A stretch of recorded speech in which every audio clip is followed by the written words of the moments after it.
Bon, on avance. Eh ben, attendez, on est dans le...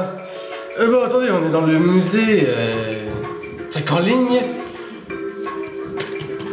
Oui, on est dans le musée. Oui, bien évidemment, on est dans le musée. En fait, il faudrait voir dans un truc comme ça. Je crois que c'est un truc en ligne. Sur différents sujets. Je crois que... Le Secret Kid, c'est lui.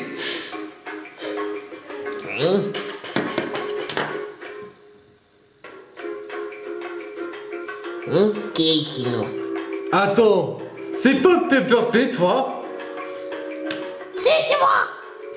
Je reconnais la voix. Oh, je le connais. Si je me souviens bien, il était aventure avec des super-héros. J'adore.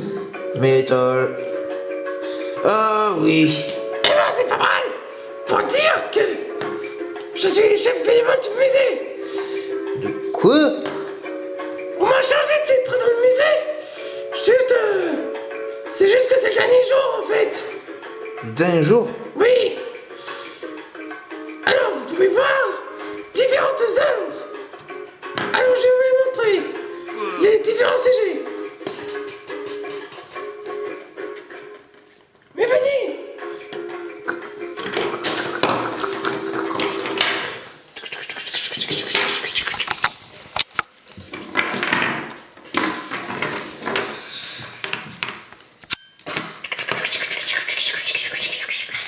Et bah, les différents sujets sont... Vous pourrez choisir. Oh oui, je sais. Le sujet... Attendez. I say. Le sujet, je crois que c'était des... définitions définition de génocide. Ok. Attendez.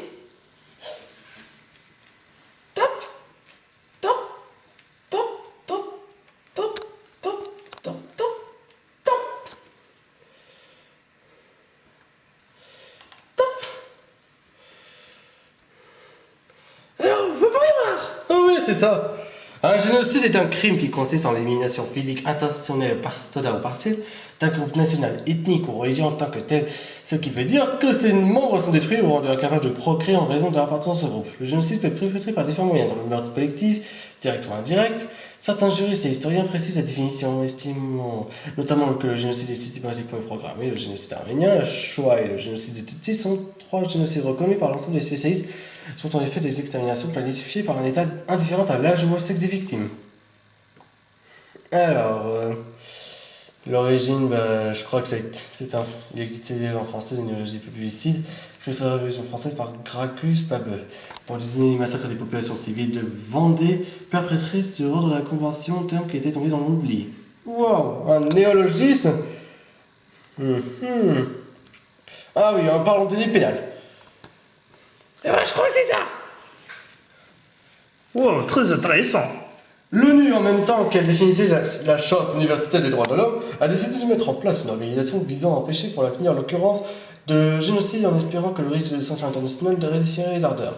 L'article 2 de la Convention pour la prévention et la répression du crime de génocide, adopté par l'ensemble général des Nations Unies, le 9 décembre 1948 affirme dans la présente convention le génocide s'étend de l'un quelconque des actes ci-après, si l'on a l'intention de détruire en tout ou en partie un groupe national, ethnique, racial ou religieux comme tel. Meurtre de membres du groupe, atteinte grave à l'intégrité physique ou mentale des membres du groupe, soumission intentionnelle du groupe à les conditions d'existence, entraîner sa destruction physique totale ou partielle, mesures visant à entraver la naissance au sein du groupe, transfert forcé d'enfants du groupe d'un autre groupe. Ah oui, on parle de Portugal. La législation du Portugal inclut également les tentatives de destruction de groupements politiques ou de groupes sociaux. Et attendez, je vais parler... Ah oui, c'était ça. Une photo prise par un cas de génocide arménien. Oui, je crois que ça a existé depuis très longtemps dans cette planète. Dans la planète Terre. Les Suisses, le génocide arménien. Commis par l'Empire ottoman, le caractère génocidaire des massacres du peuple arménien en 1915-1916 a été cité dans un rapport de l'ONU sur la question de la prévention et de la répression du crime de génocide établi par la Commission des droits de l'homme.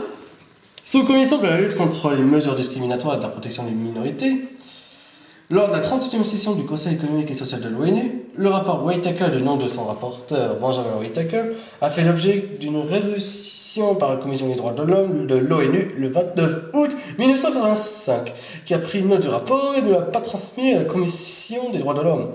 Cette décision n'offre donc une reconnaissance indirecte, les différents cas historiques cités dans le rapport Whitaker ayant pour but de servir d'exemple pour justifier la création de la Cour pénale internationale, confirmant la justification faite en ce sens précédemment dans le rapport de Nicomède Roachignac-Nico. Le génocide des Tutsis de Rwanda, commis par des milices Hutus extrémistes créées par le régime de Habyarimana, a été reconnu par l'ONU dans le rapport de sa commission des droits de l'homme le 28 juin 1994, puis lors de la création du tribunal pénal international pour le Rwanda, résolution 955 adoptée par le Conseil de sécurité des Nations Unies le 8 décembre 1994, 8 novembre. Cette résolution confirme la résolution 935 de la même année. Le tribunal pénal international pour l'ex-Yougoslavie a qualifié de génocide le massacre de Srebrenica, massacre d'environ 8000 hommes bosniaques. What the fuck? 8000 hommes. Et j'ai entendu dire qu'il y aurait les crimes... regardez, des massacres de masse dans l'histoire. Ah, ça, c'est la partie intéressante. Massacre des Gaulois par les Romains durant la guerre des Gaules, 2 millions de Gaulois assassinés ou déportés sur les 7 millions d'habitants estimés de la Gaule. Massacre des esclaves noirs d'Irak entre 869 et 1883 par le vizir Al-Muwaffaq. Massacre de Muhammad de Gore en Inde à la fin du XIIe siècle. Massacre par les Mongols de Gengis Khan et ses descendants au XIIIe siècle, politique de la terreur en Asie centrale et Europe orientale. Massacre d'un million de Chinois par les Mongols au XIIIe siècle, qui représente la plus grande extermination de masse de toute l'histoire avec le régime maoïste.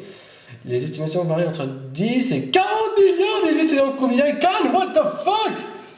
Et croisade des Abidjan, 1208-1249. 1249. Outre le massacre d'une grande partie de la population, des comtés impliqués dans le conflit, et dont le sac de Béziers constitue l'un des plus fameux épisodes de cette croisade, a également vu le remplacement de la noblesse occitane par une noblesse venue du nord de la France, ainsi que la mise en place de la première inquisition par Innocent III. Attendez, le plus célèbre, le génocide juif. Pendant la Seconde Guerre mondiale, il y avait plus de 40 millions de victimes en Europe. Plus de 40 millions de victimes. C'est vraiment what the fuck. Oh la vache. En plus, le génocide, c'est vraiment un sujet très intéressant. Et qu'il faudrait... Est-ce qu'on peut changer de sujet? Oui, bien sûr. Bon, quel serait le sujet suivant? Vous pourrez choisir. Qu'est-ce que je choisis, nous? C'est pas eu, cheval. Moi non plus. Moi non plus. Toi, tu sais, Dark Verger. En fait, il faudrait savoir que l'un d'entre vous choisisse un sujet. Ouais, mais je sais. Mais toi? Bon, tout ce qui est sûr, c'est qu'on va choisir le sujet... Ah, je sais quel sujet. Le sujet des...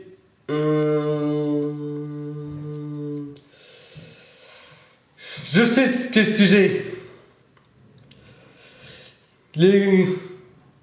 Les créatures les plus bizarres. On parle de créatures, si c'est musée. Créatures les plus bizarres. Sujet accordé.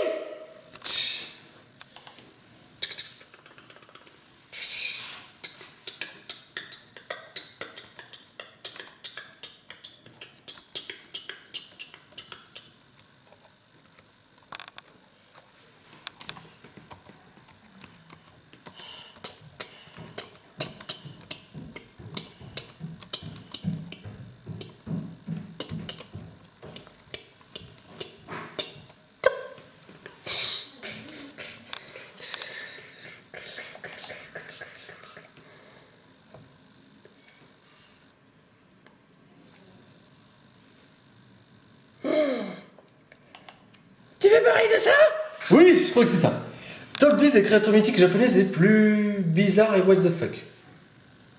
Le Kappa-What, un mutant entre tortue et... Oui, c'est bien. Il ressemble à un gobelin. Il possède une sorte de cuvette remplie d'eau sur son crâne, généralement entouré de cheveux. C'est ces étoiles qui tirent son pouvoir. En fait, ce serait plutôt un type haut et c'est le rendrait supérieur de ses capacités. Ton aliment composé de chair d'enfant et de sang frais, ok, mais il a malgré tout un talent d'Achille, il adore le concombre. Illogique! C'est pour cela que les enfants japonais ont pour coutume étrange de jeter des concombres dans l'eau pour que les nourrir et ainsi éviter de se faire dévorer. Donc, vous fait qu'il est très poli. Ainsi, vous le soulagez de la manière japonaise en votre client. Ah, c'est nul! Il vous répondra par des nos quasi bizarroïdes où il tire sa puissance. Voici la 9e créature. What? Ekegani.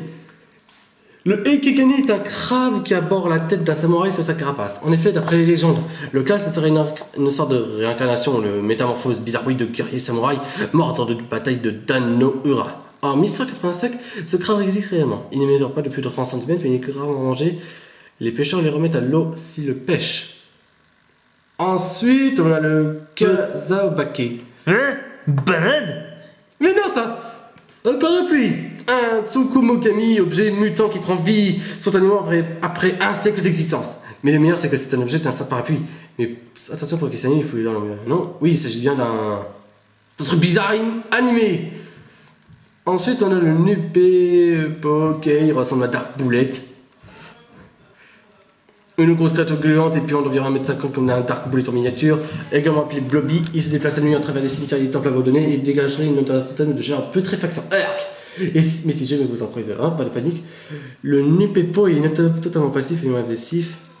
Mieux, si vous parvenez à le manger, vous pouvez acquérir la jeunesse éternelle. What the fuck? C'est même pas logique, ça ne devrait même pas être vrai. Ensuite, le Makura Gaishi. Ici, nous avons une créature au pouvoir des plus what the fuck. Le Makura Gaishi est connu au Japon pour son utilité à faire bouger les coussins pendant votre sommeil. Autoritaire, un pouvoir bizarre, terrifiant. Cependant, certaines personnes affirment qu'il peut également vous prendre votre âme en vous jetant du sable dans les yeux. L'histoire ne nous dit pas de quelle manière il déplace les coussins, mais d'après les témoins, il les déposerait au pied du lit. N'importe quoi! Ensuite, on a le numéro 5, Mokumokuren. Les maisons traditionnelles au Japon possèdent des portes coulissantes et des murs en papier. Vu la finesse de ce papier, il arrive souvent que les petits trous s'y forment. C'est là qu'intervient le Mokuren. C'est une sorte de créature extérieure qui fait ses portes et murs de papier. Il n'apparaît que si le papier est troué. Et plus de trous il y a, plus vous aurez de chance d'apercevoir ses yeux se observant au travers de ces trous. What? Numéro 4. Konak Jiji.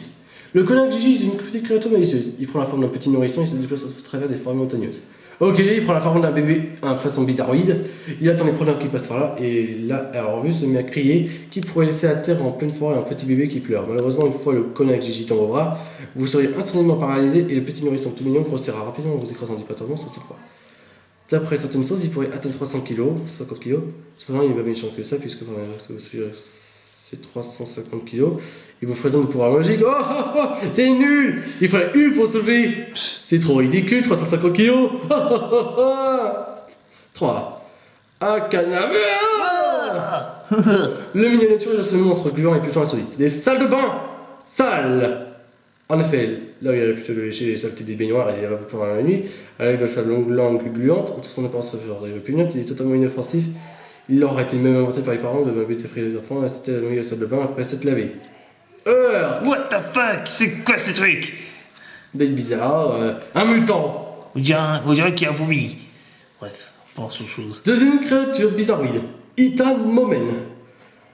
Le Itan Momen prend l'apparence de nombre de tissus blanches flottant dans les airs. Il est constitué de coton très fin, ce qui lui permet de se déplacer aisément dans les airs et peut mesurer jusqu'à 10 mètres de long. C'est la longueur presque d'un bus! Mais bizarre. Il se déplace à nuit et cherche à tuer toute personne qui croiserait sur son chemin. Sa technique, l'étouffement, un peu comme un serpent constricteur, sauf qu'il vole. Il s'enroule tout autour de votre tête jusqu'à ce que vous n'ayez plus un souffle d'air. Ok, il va nous tuer. Et le chien... Dans les fesses. Le gars de notre top 10. Le Shrim est un être dans la forme humanoïde à un seul détail près. Il possède un œil géant à la place de son anus. Une seule personne affirme avoir vu un samouraï qui marchait le long d'une route pendant la nuit. Du coup, il a établi quelqu'un d'appeler derrière lui. Il se retourna, aperçoit un homme mystérieux lui montrant ses fesses et sous un œil brillant, il a vu un douleur de terreur. Les personnes ne rêvaient jamais c'était de ce créature. Oh, c'est dégoûtant! Dégueu! Il est dégueulasse! C'est quoi cette créature de cauchemar? Et en plus, il n'y a pas de bite. Ouais, mais c'est un mutant, j'en étais sûr. Non,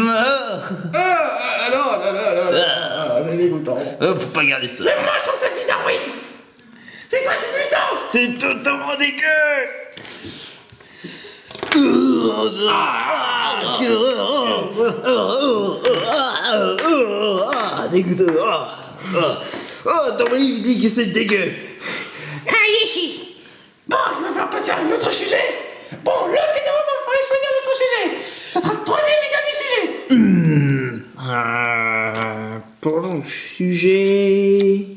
Des aliens. Des Ah aliens. bah tiens. Qu'est-ce que vous voulez en détail des aliens? Je sais. Un alien complètement bizarre. Attends, je vais taper par moi-même. Des aliens complètement bizarres. C'est une bonne idée. Attends, ting. Attends, le voici, l'alien. Plein. Attends, Lucky. Je cherche. Il va être bizarre. Ah oui, je cherche. J'ai hâte de voir ça. Pareil au arc. Attends. Vous êtes sûr, vous êtes même pas choqué? On verra, de toute façon. Attendez, je vais voir. Ah, c'est de wiki. Non, Oui, wiki. on est dans un wiki. Ah oui. The Thing Organisme. C'est ça que l'alien. Imitation. Son anglais. Ouais, bon. Oui, c'était en anglais. Regardez le machin que c'est.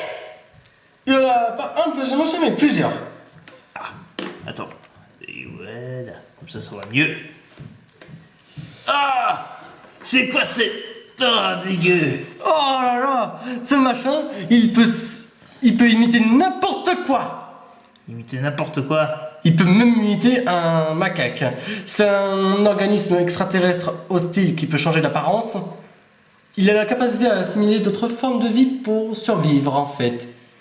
Il est dégueu! Ce n'est pas le seul. Il peut assimiler et répliquer ses victimes. Il est capable d'attirer la forme qu'il a et toutes ses parties de son corps est une créature autonome. Il peut même faire des visages. Il peut réarranger sa structure cellulaire pour mimiquer la forme qu'il désire. Oh là là. Il peut être capable de faire des fonctions. Il peut faire normal, même s'il manque d'yeux, d'oreilles, de sens, d'odorat dans tout ce qui interagit en environnement. What the fuck? Non! Oh la vache. Oh Dieu. Assimilation. Hein?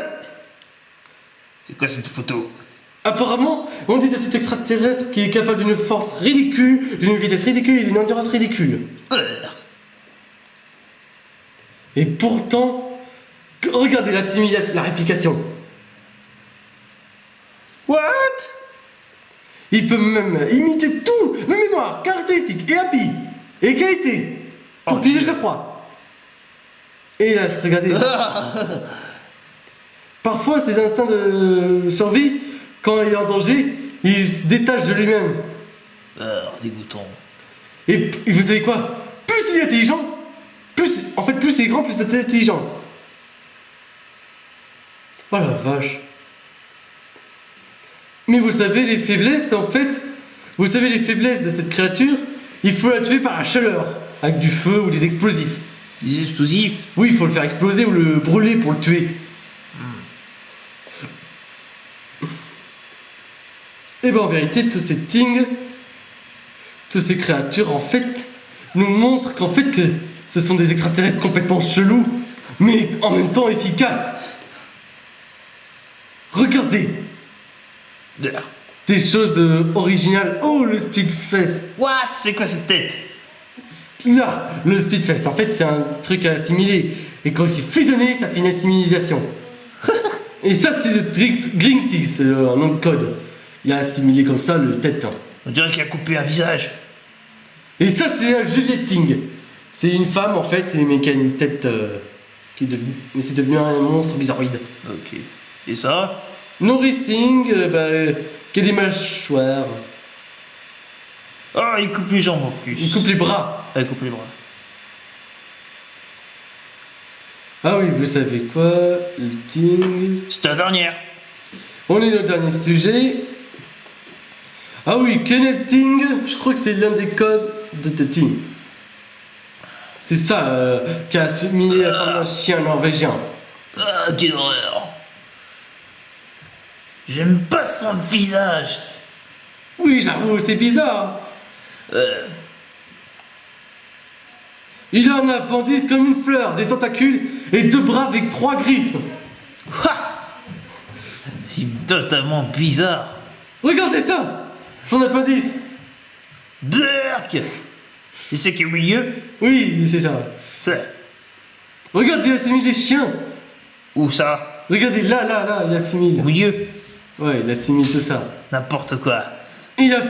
Oh, ils ont fait une imitation chien. Oh! Bah, je vous avais dit que c'est une imitation. Ouais, t'as raison. Bon, néanmoins, il va falloir qu'on pense à bientôt partir. Oh, c'est totalement dégueu. C'est mon bizarre. Ouais, c'est totalement Bon, vous bizarre. savez quoi? On va essayer. Bon, la sortie, par là. Où? Par là-bas. Ok, on y va.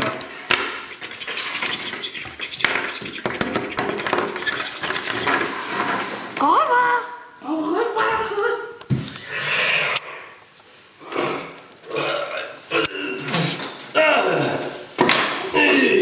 Attendez.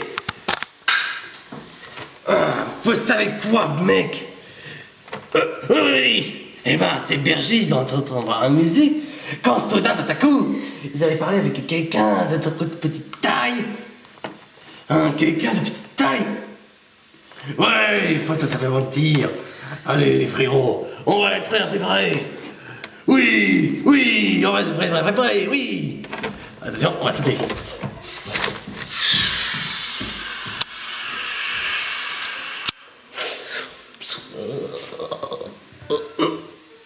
Attends, les chalumettes.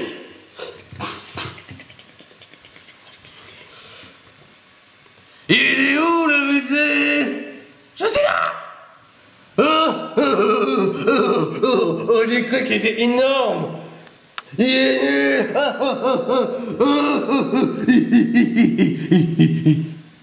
Vous l'aurez voulu.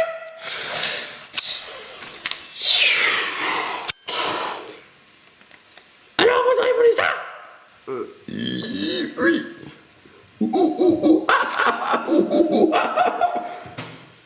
Eh ben, ils l'auront voulu.